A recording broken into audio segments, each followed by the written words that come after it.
Hi all, next session is 11.7 direct coupled amplifier. From the name itself you can guess what it is, right? There are many applications in which extremely low frequencies, that is less than 10 Hz signals are to be amplified. Example, amplifying photoelectric current, thermocouple current, etc. നമ്മൾ കഴിഞ്ഞ amplifier സ്റ്റേജിലൊക്കെ പഠിച്ചിരിക്കുന്നത് less than 50 ഹേർട്സും greater than 20 kilo ഹേർട്സും ഒക്കെയുള്ള frequency ഉള്ളതിനെ amplify ചെയ്യുന്നതായിരിക്കും. പക്ഷേ ചില കേസസ്, അതായത് ഫോട്ടോ ഇലക്ട്രിക് കറണ്ട് അല്ലെങ്കിൽ തെർമോകപ്പിൾ കറണ്ടിൻ്റെ ഒക്കെ ആംപ്ലിഫൈ ചെയ്യുന്നതിന് വേണ്ടിയിട്ട് നമ്മൾക്ക് ഒരു ആംപ്ലിഫയർ വേണം അല്ലേ. There are many applications in which extremely low frequency signals are to be amplified. The coupling devices such as capacitors and transformers cannot be used because the electrical sizes of these components become very large at extremely low frequencies. വളരെ law ഫ്രീക്വൻസിയിൽ ഇത്തരത്തിലുള്ള നമ്മൾ സാധാരണ use ചെയ്യുന്ന കപ്പാസിറ്റേഴ്സും ട്രാൻസ്ഫോമേഴ്സും ഒക്കെ coupling ഡിവൈസായിട്ട് use ചെയ്യാൻ സാധ്യമല്ല. കാരണം എന്താണെന്ന് വെച്ചാൽ അതിൻ്റെ ഇലക്ട്രിക്കൽ സൈസസ്, ഈ ഒരു കമ്പോണൻസിൻ്റെ ഒക്കെ ഇലക്ട്രിക്കൽ സൈസസ് എന്ന് പറയുന്നത് ബിക്കം വെരി ലാർജ് ആയിരിക്കും at extremely low frequencies. So we want to find out any replaceable things. Under such situations, one stage is directly connected to the next stage without any intervening coupling devices. This type of coupling is known as direct coupling. Here we are not using any capacitors or transformers for coupling from one stage of transistor to the next stage of transistor. Okay. Such type of amplifier is known as direct coupled amplifier. Okay, this is very easy part. Okay, next is circuit details. Figure 11.19 shows the circuit of a 3-stage direct coupled amplifier. Okay, in your textbook please see the figure number 11.19. എന്നിട്ട് അത് നന്നായിട്ട് വരച്ച് പഠിക്കണം കേട്ടോ. ഇതൊരു 3 stage ആയിട്ടുള്ള amplifier ആണെന്ന് പറയാൻ കാരണം എന്താണ്, 3 ട്രാൻസിസ്റ്റേഴ്സ് അവിടെ ഉണ്ട്. T1 ഉണ്ട്, T2 ഉണ്ട്, T3 ഉണ്ട്. Okay, it uses complementary transistors. Thus the first stage uses NPN transistors. NPN എന്ന് പറയാൻ കാരണം എന്താണ്, എമിറ്ററിൻ്റെ ഏരോ പാർട്ട് എന്ന് പറയുന്നത് പുറത്തേക്കാണ് അല്ലേ. അപ്പോൾ NPN ഞങ്ങളൊക്കെ പഠിച്ചിരുന്ന കാലത്ത് നാക്ക് പുറത്തേക്ക് നീട്ടിവൻ എന്നൊക്കെയായിരുന്നു പഠിച്ചു വെക്കാറ്. കാരണം അതിൻ്റെ ഏരോ മാർക്ക് പുറത്തേക്കാണല്ലോ, അതുകൊണ്ട് കേട്ടോ. അതിൻ്റെ ഓപ്പോസിറ്റ് ആയിട്ടുള്ളതിനെ നമ്മൾ PNP എന്ന് പറയും. Thus the first stage uses NPN transistor. The second stage uses PNP transistor. T2 എന്ന് പറയുന്നത് PNP ആണ്, നിങ്ങൾക്ക് കണ്ടാൽ അറിയാം. അതിൻ്റെ ഏരോ മാർക്ക് എന്ന് പറയുന്നത് എവിടെയാണ് വരുന്നത്, കളക്ടർ പാർട്ടിലാണ് വരുന്നത് അല്ലേ.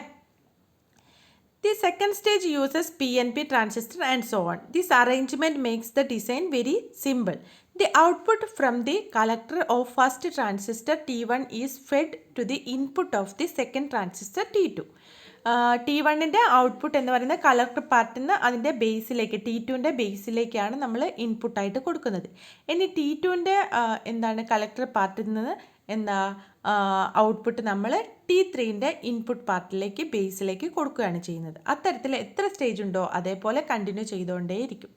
The weak signal is applied to the input of first transistor T1. First ആണ് നമ്മൾ വീക്ക് സിഗ്നൽ, അതായത് എക്സ്ട്രീംലി ലോ ഫ്രീക്വൻസി ആയിട്ടുള്ള ലെസ് ദാൻ 10 ഹേർട്സ് ആയിട്ടുള്ള സിഗ്നൽസ് നമ്മൾ T1 എന്ന് പറയുന്ന ട്രാൻസിസ്റ്ററിൻ്റെ ബേസിലോട്ടാണ് നമ്മൾ കൊടുക്കുന്നത്. The weak signal is applied to the input of first transistor T1. Okay, due to transistor action, ട്രാൻസിസ്റ്ററിൻ്റെ ആക്ഷൻസ് ഒക്കെ എന്താണെന്ന് ഓൾറെഡി നമ്മൾ ഡിസ്കസ് ചെയ്തതാണ്. Due to transistor action an amplified output is obtained across the collector load RC of transistor T1. T1ൻ്റെ collector load എന്താണ്, RC ആണ് കേട്ടോ. RCൻ്റെ അക്രോസ് ആയിട്ടാണ് T1ൻ്റെ ഔട്ട്പുട്ട് കിട്ടുക.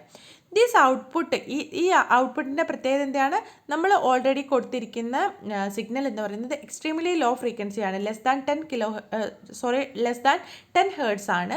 ആ സിഗ്നലിനെ T1 ആംപ്ലിഫൈ ചെയ്തിട്ട് ഔട്ട്പുട്ട് RC എന്ന് പറയുന്നത് ലോഡിന് അക്രോസ് ആയിട്ട് തരുവാണ്.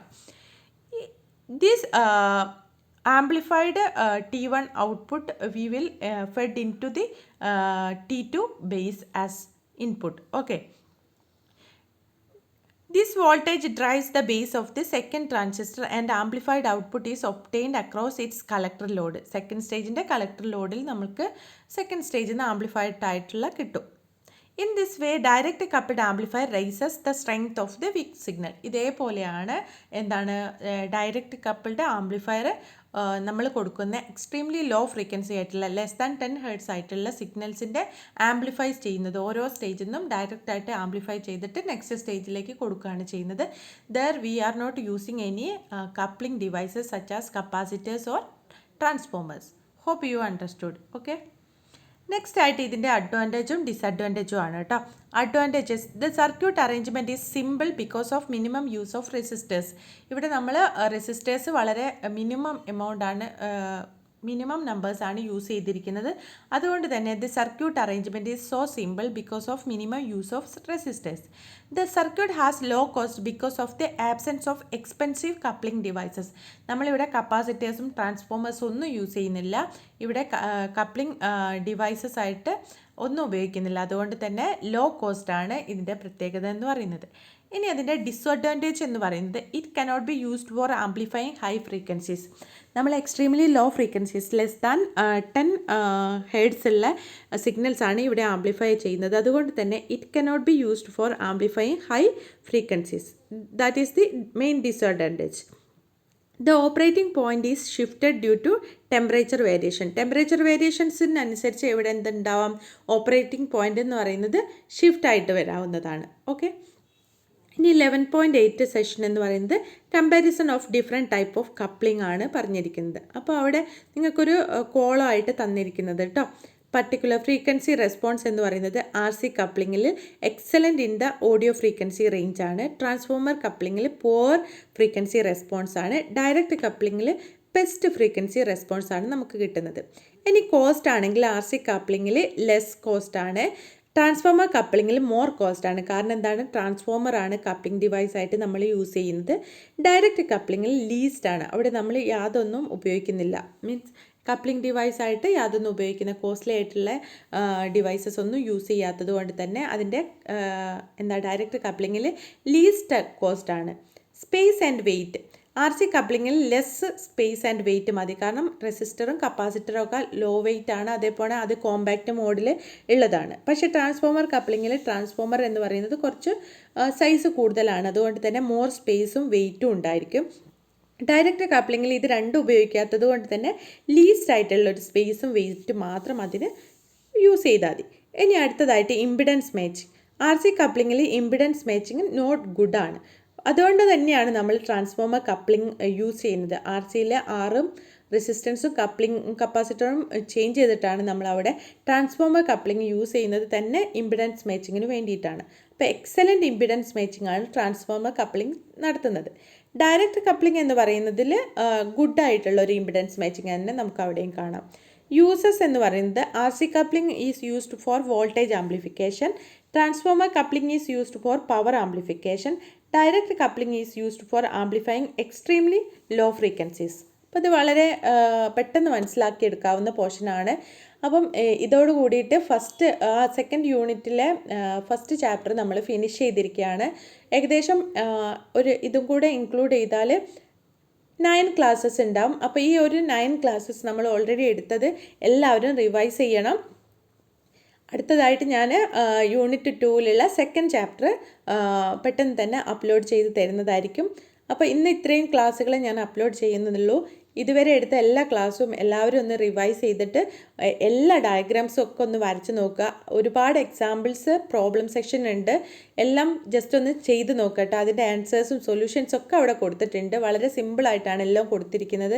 അപ്പം എല്ലാം വർക്കൗട്ട് ചെയ്ത് നോക്കുക. എന്തെങ്കിലും ഡൗട്ടുകൾ ഉണ്ടെങ്കിൽ നിങ്ങൾക്ക് എനിക്ക് മെസ്സേജ് ചെയ്ത് ചോദിക്കാവുന്നതാണ് കേട്ടോ. നമുക്ക് ഡിസ്കസ് ചെയ്യാം. ഓക്കെ.